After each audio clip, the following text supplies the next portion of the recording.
Kumusta mga ka-MPBL? Week 3 na ng mga laro dito sa Maharlika Pilipinas Basketball League. And ito yung mga schedule ng mga upcoming games from April 22 hanggang sa April 27. And very exciting yung mga laro kaya i-review lang natin isa-isa.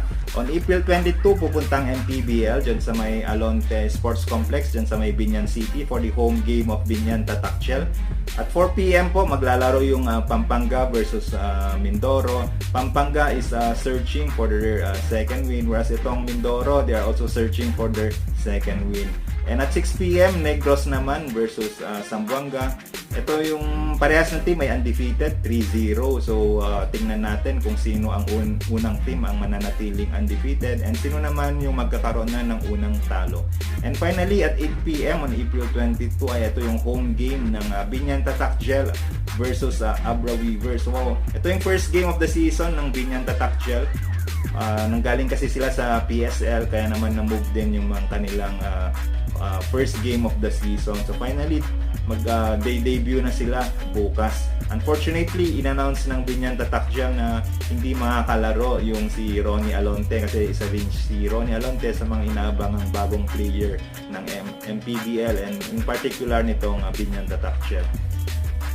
And on April 23 naman, pupunta ang MPBL dyan sa may San Andres Sports Complex. Ito yung first time na gaganap ang laro ng MPBL dyan sa may San Andres Sports Complex. Kasi supposedly last week maglalaro ang MPBL dyan sa San Andres pero hindi available yung San Andres Sports Complex. So on April 23, 4 PM maglalaban yung Quezon Province versus Pangasinan.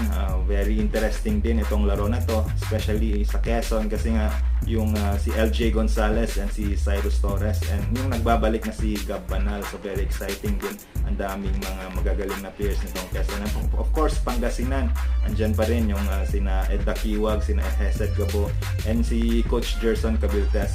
So definitely Pangasinan is searching for their second win, so seryosohin talaga nila yung laro na ito. And at 6 PM, Davao Occidental versus Bacolod. Itong Davao Occidental galing sa talo in their debut against the Pasay Voyagers. So they are searching for the first win of the season. And itong Bacolod naman, kakapanalo lang din in their last game. So they are also looking to extend their win run into 2. And home game natin at 8 PM on April 23 is the home team Manila Stars versus the Caloocan Batang Kangkalu. So ito yung first game of the season nung Caloocan Batang Kangkalu kasi yung first game supposedly nila last week ay na-cancel dahil na-expel na yung Tarlac United Force sa MPBL. And of course, we are looking for their first win dun pa lang sa kanilang season debut. And mahirap yung magiging kalaban nila. Manila Stars is also looking to extend their win run.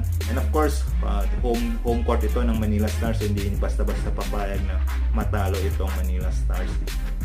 On April 24 naman mga ka-MPBL, Wednesday, pupunta ang MPBL dyan sa Olivares College Gym, dyan sa may Parañaque City. Triple header ulit. First game at 4 PM, maglalaban itong Sarangani Marlins versus Bulacan.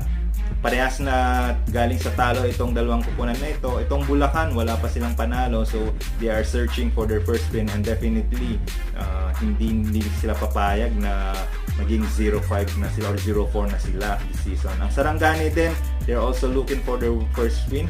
1 of 2 na sila and syempre gusto na nilang mapasok sa playoff. So, they are also looking to win in that game. And at 6 PM, Bataan, maglalaban naman sila versus Valenzuela. Parehas din sila na galing sa talo. Itong Bataan, tinalo sila ng Manila Stars. Samantalang yung Valenzuela, natalo lang sila nung Sabado, tinalo sila ng Quezon Huskers. So, expect din natin na maganda yung magiging laban na ito for these teams na who are looking to bounce back from their loss. And at 8 PM, home game, Parañaque City, Parañaque Patriots versus Muntinlupa. So, for Muntinlupa, wala pa silang panalo and they are looking to win against Parañaque who is undefeated at 3-0. So tingnan natin kung mananatiling undefeated itong Parañaque, kung magiging 4-0 na yung record nila or itong Muntinlupa naman ay makukuha na nila yung pinakaunang panalo nila this season. On April 25, pupunta naman tayo dyan sa may Phil Oil Eco Oil Center. Triple header ulit. Ang first game is Rizal Golden Coolers versus the South Cotabato Warriors. So parehas naman na galing sa kanilang galing sa panalo in their last games. and they are looking to extend their win run. And 6 PM, Pasay Voyagers versus Batangas City. Maganda rin itong laban na ito. Last time, panalo yung Pasay, natalo nila yung Davao Occidental 57-56. And Batangas City, undefeated pa rin to. So, very excited din siguro itong Pasay na bigyan ng unang talo itong Batangas City. And at 8 PM, home game ng San Juan. First home game of the season. San Juan versus Iloilo. San Juan, 1-0 sila. Panalo sila nung last game nila. And Iloilo, 2-game losing streak na ito. So, they're also looking to bounce back.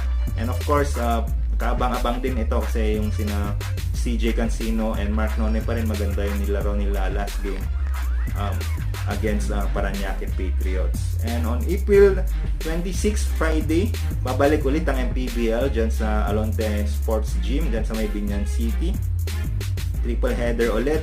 On 4 PM maglalaro itong Pampanga versus Bicol. Expect na natin na yung odds is in favor of Pampanga kasi syempre Pampanga defending champion and malakas pa naman yung lineup nila on paper. Whereas ang Bicol so far this season wala pa silang panalo kaya very tall yung odds na kailangan nilang malampasan. And at 6 PM naman Davao Occidental Tigers versus Imus Agimat.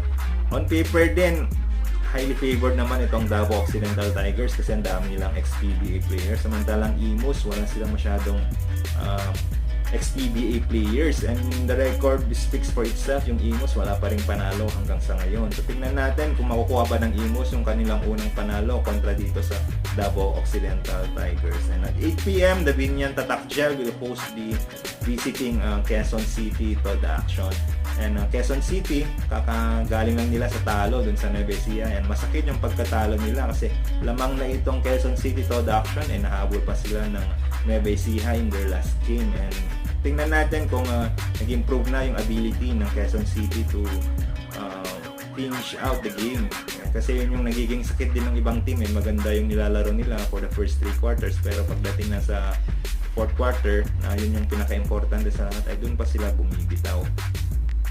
And finally, on April 27 naman, maglalaro yung pabalik ulit tayo dyan sa Calasiao Sports Complex. So to recall, yung opening ng MPBL ay ginanap dyan sa Calasiao Sports Complex and home game ng Pangasinan Heatwaves against the Abra Weavers noong April 6. And unfortunately for Pangasinan, natalo sila dyan sa kanilang home court on their very first game dyan sa Pangasinan.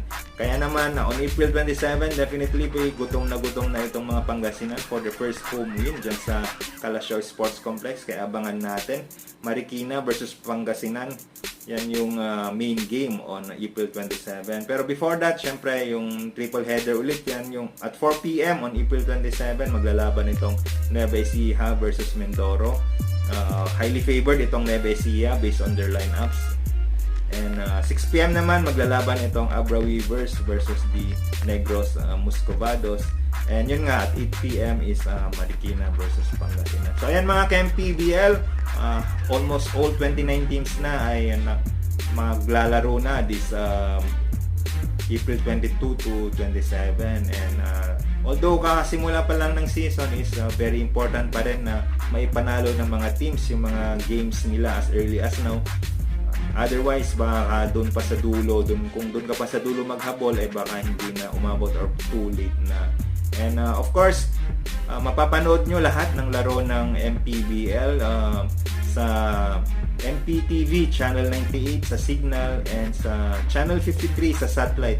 Unfortunately, walang free TV ang MPBL, so hindi natin mapapanood ang MPBL kung yung gamit nyo lamang ay yung mga TV Plus or other TV box na nang nasasagap lamang ay free channel. Pero kung meron naman kayong access sa internet, nila-live stream naman ng MPBL yung lahat ng kanilang laro.